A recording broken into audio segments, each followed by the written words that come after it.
Ravula. Welcome to the show. Thank you. You are an author and you've just written a wonderful book. Now, I just got a chance to read the first chapter and your synopsis, and boy, I'm floored. Why? Because, and I'll let you speak more to that. But, in the world, in a world where there is so much drama and there's always big bombastic words used to describe a book, you've gone for subtlety, smallness, micro changes, and you've written about this book about short stories of these subtle changes that women bring about in their lives. And you'll do way more justice in describing this than I can.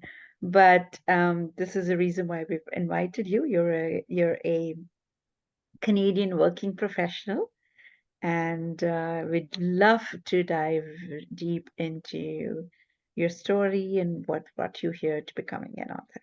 So welcome Thank again, and yes, let's get started with your intro. Thank you so much, Vandana, for having me. And so I've I've studied at Durham, and after that, I've started working at a consultancy firm that's based in Mississauga. I It's ECC, and I was with them for almost 7 years. I worked as a strategic development and partnerships development manager. I overlooked teams spanning across different countries. I've trained people in different countries, and I have developed the partnerships and relationships in different countries across the globe for the company for 7 years. And I think now I've moved to US after getting married. I moved to the US to continue staying with my partner. So yeah, I think um, a bit of uh, I think a nudge from my partner is how this book has started, I would say. Oh, interesting. So, but I don't have any writing background or literature or any formal education that's related to literature or writing or communications or anything. It's purely I think that my childhood, I think I would say, have played a role in that area. It's I used to read storybooks in school. I used to write essays in school for the competitions. Used to participate in the elocutions or extempore speech competitions and all. Also, my parents are avid readers of the regional novels. I'm from Telugu, so my parents used to read the Telugu novels, and that's how I think I've developed the habit of reading. But those slowly it faded away as I passed through college, and I think it's such a this thing that eventually I again now started writing the books. Interesting. Yeah, no, I always believe there's a little bit of that, something that's in our childhood, in the way we have been brought up that actually keeps coming back to our life. So I knew there would probably be some childhood aspect there. Um, yeah, so the book tell us a little bit about the book. I mean, it is a collection of short stories, right? So, how did it first tell us a little bit about the book? I think you'll do a fantastic job describing it. And then we can jump into, how the idea came about. So, as you rightly said at the beginning, everything in life doesn't have to be dramatic. Everything doesn't have to be loud. And right now, it's just such a fast-pacing world we are in, and people don't understand or observe those small moments or take a pause uh, to notice those moments in life. And the 13 stories I've written is exactly about those small pauses in life, and how a person takes that small pause, looks at the situation, understands their thoughts, and then how they make changes in their life in such a small, quiet ways. And then the transformation happens. And then it's not loved, but there is a change. And it's not dramatic, but you could see the difference in the person, and how it improved, the person itself. So the 13 stories are about it, and most of them, um, my protagonist in every story is a female, but for sure everybody could read it. All genders, all ages could read the book. The 13 stories have, the characters are of from different stages of life. It's not necessarily um, for readers of younger generation or a mid aged. Everybody could relate or reflect themselves in those characters. So yeah, the book is something that shows the small incidents that happen in every one of our lives. Such a beautiful topic, honestly. Very, very, very interesting, and I'm sure it sort of hits a chord. It will resonate with a lot of people because we all go through these experiences, and that's why I'm curious to know how did the idea come about? So I'm more of a observer, I would say, and it started from the point where anything that I read or hear or observe happening around me or in the movies, uh, something that's dramatic, that's happening on the screen or you know in our home, I used to just notice those things, and I was like, it doesn't have to be this dramatic, and then it could be a thought provoking in life or in movies, but they're all so loud, but I felt when I was looking at those, the change is good, the transformation is maybe okay, but then why does it have to be so loud, and why it cannot be quiet, why things have to pile up, and then you just burst out and in life on somebody or something. So in small moments, if you take those pauses to understand where you stand in life, there's so much of changes that can happen quietly. And I think that's where I've started making notes of incidents, whether it's in life or movies or books, anywhere. And I used to make a note of them in my phone, the notes app, or sometimes in my email drafts.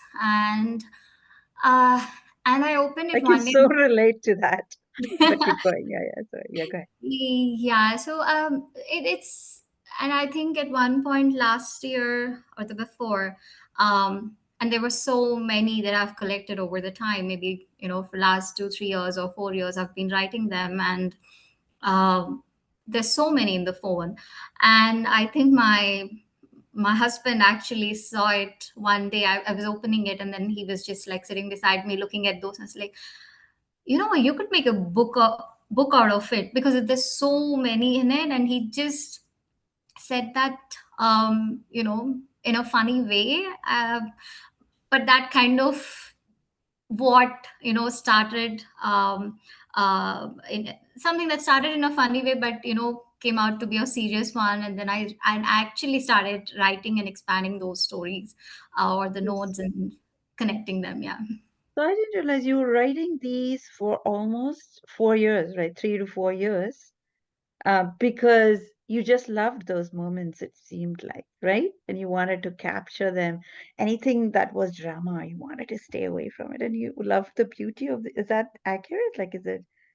So, I would say, yeah. I mean, most of them are observations that I have noted them down, but some of them are also personal feelings. I would say, incidents that happen. Maybe I wouldn't relate that one of the 13 stories is my life, but I would say in every part, or some parts of all the 13 stories, there are my own feelings or thoughts that I have put in the book. 100%. Yeah. um, Mhm. and those were the thoughts maybe I was having, going through them, and thinking myself like, why this, why that, or all of it. So yeah, There's a it's Monica in every protagonist there, right?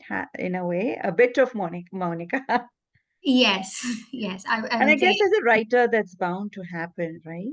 In a way, you're objectifying your subjective feeling, if that makes sense, right? yes, In yes. many ways. And so, yeah, so your intention wasn't to, it was more like a journal for you, probably, right? A combination of of journaling and writing down these subtle moments, anything that appealed to you, not knowing where it would lead to. It was just something you wanted to capture. Absolutely, absolutely. And so there may be many nuances to it, right? There could be some things that were just moments of change. The others could be just simple observations about how you felt in a particular moment, about capturing your deep and subtle emotions about something, right? And so it must be quite a task to decide which of these would go into the book. uh, yes, and in fact I haven't put all of them in it. Of So course, of course. You have only 13 stories and you've you've written for 4 years, so right? Yeah, yeah. yeah, and yeah, it was a task choosing what I should write, or what I should include in the book. It's just, well, I first, when I decided, okay, I'm gonna make a collection of short stories out of all the notes. And first, I started categorizing my notes. What falls into what category, or arc, or a stage of life, something like that. And then that's how I have taken those incidents together, and started expanding them to make them into stories. But eventually, at one point, I think I felt like, it, it was like, I just needed to publish them to move forward. It was so much, and I was like, I cannot keep expanding more, or I cannot make 13 stories into 15 or 20 stories just to make the book a bit bigger, where people have more stories to read. But I was like, I just had that need that I should publish them, just to move forward, to put a full stop to that and just move forward. And yeah, but it was more rewarding, than what I expected, That's finally so when I saw the book. Yeah. so beautiful. Yeah, writing, I feel, is cathartic, but it is also such a wonderful healing exercise, right? And I don't mean healing in terms of, okay, someone who is, has trauma or anything. Just like those changes are subtle, healing can be so subtle. The Yes. joy you get out of it could be so subtle, right? And I can totally, yes, totally understand what a satisfying journey that must have been for you. So how long did it take for you to write those stories? So I've expanded them. Expanding my thoughts was easier, I would say. But putting them together to make stories was a difficult part. Connecting them, and trying to make sense of different feelings or different situations. That's where it took a lot of time. But I would say, yeah, probably a year, I would say. It took time. Of course, I didn't continuously work on the Yeah. book, Mhm. uh, but yeah, it took an year. Yeah. Yeah, no, for sure. And I know you mentioned in our conversation the other day that you very consciously stayed away from AI, right? This is all a labor of love, handwritten, manually edited, manually, right? You didn't let AI touch it at all. Is that accurate to say? Though, Yeah. wow, wow, which is incredible in today's day and age. I would say I have really had a good friend, that, somebody who he himself is a bookworm, I would say. And he is such a helpful, he was so helpful throughout the process. Doesn't matter how many times I have, shared the same story. He did the proofreading and would always suggest the corrections, saying, "I hope you're deviating here," or maybe, the change or the next paragraph, maybe somehow is like too distant. Maybe write a connecting paragraph, something like that. But yeah, I had wonderful friends in my circle that has been very helpful in getting me this book out, like editing and proofreading, especially. No, absolutely.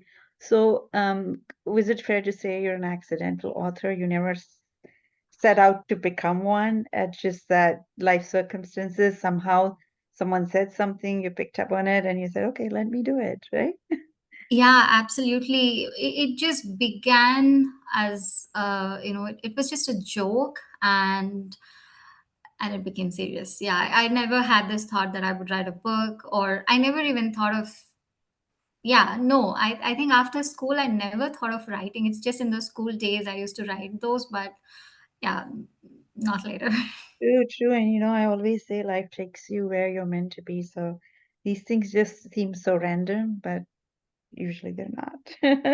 But and you can relate to that, right? No, that's fantastic. So for our readers, right, what's your hope when someone picks up the book? What do you want them to walk away with? Or there's nothing of that sort that you've given up as a writer, it's just a creative pursuit for you. Or there is a thought there that, this is what I want them to walk away with.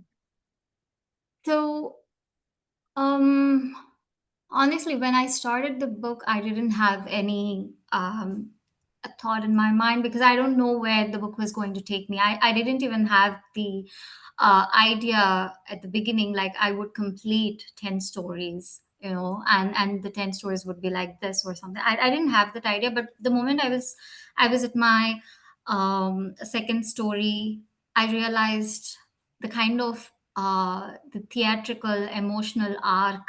That's the kind of style that I was carrying in my two stories, and then I felt like this is how I would like to continue my the rest of the stories. And that's when actually the thought came, that what would be the essence of the book if a person is reading my 10 stories or 13 stories, what would the person be taking, or why would they be reading? So when I didn't expect, or I don't expect, the book to change someone's life drastically, but what I hope is that when they read a story, I hope that it lingers in their mind softly, and that maybe a line stays with them on a quiet morning, in on a walk, or while having a coffee, or having a drink, or while sitting with the friends, something like that. Maybe a character feels familiar or similar to them, because all these are day-to-day life situations, and everybody would resonate with what the characters are going through. And maybe a prompt would spark a question, that they have been avoiding for so long in life. And Beautiful. that's the kind of subtle impact that I was hoping, when I was writing it. So that's why. Yeah, beautiful. I think that's the essence of how you've approached it all along, right? It's all about that one little. I used to when I used to journal myself. I used to call it micro changes or the micro feelings, the subtle, quiet feelings that we all experience, and they're so subtle. You almost have to be present and aware to notice them, to capture them, and to take them to something bigger and more meaningful. And so, as subtle as everything that you're doing, and everything that you've done as a part of this book, as subtle as it is, I think it's still profound in many ways. And I want to read this, the last paragraph, because it really resonated with me the most. I really loved it the most, and I think that really sums up what you're trying to achieve here very beautifully. So Monica's book is on Amazon. It's called Rooms of Her Own. I can't believe talked about the whole book. We haven't mentioned the name yet, but it's so apt. right? Rooms of our own. And you say in this description at the end, tender, introspective, and deeply human, Rooms of Our Own invites readers to notice the small shifts that change everything, and to remember that sometimes the most radical act is simply choosing to belong to yourself. Yes. Beautiful. Beautiful. And we use such bombastic words for these, self-love, self-care, this, that. What the hell that all pardon my language, but what does that mean? Sometimes I wonder if people even truly, truly try to get to the depth of it. And really, that's what you've done here. That's what you've done here. Like the most subtle, if you try to break it down, what does it break down into eventually? And so kudos, kudos, kudos, Monica. You truly are an inspired Indian. You definitely will inspire. For our readers, this will make a lovely Christmas gift, which is why also we wanted to bring this interview to you now. The book is available on Amazon. It's very, very well priced for the Kindle edition. It's just $3.99, and the paperback is also very sweetly priced, $9.99. The beauty of this book is profoundness through simplicity. It's very, very simple, but it hits a chord on a very deep level. So, congratulations on your first book. We can't wait to see what else comes out from you.